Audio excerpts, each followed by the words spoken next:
Com quantas dobras se faz um helicóptero?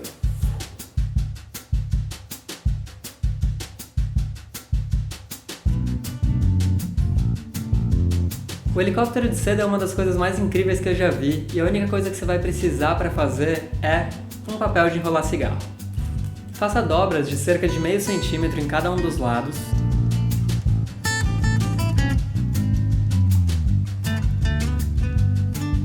Depois, dobre os cantos para formar abas em relação ao centro do papel.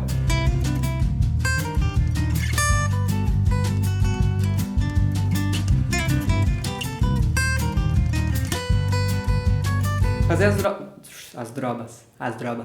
as dobras bem é a parte mais importante do processo. Daí, é só segurar o helicóptero entre o dedão e o indicador com as abas viradas para o lado do dedão. E soltar o dedão enquanto faz um movimento de empurrar com o indicador. Começar girando o corpo pode facilitar o processo de aprendizado.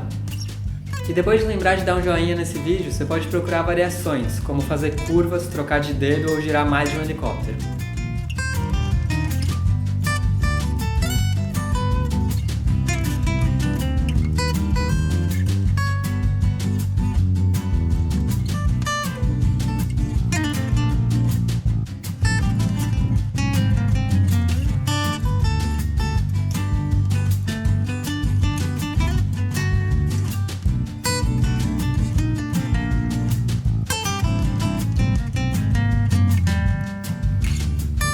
Se quiser ajudar o Malabarizes, dá pra comprar algum equipamento de malabares clicando aqui, ou ver mais vídeos do canal.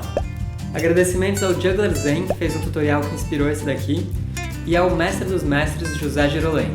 Eu sou o Lucas Abduch e a gente se vê daqui a pouco.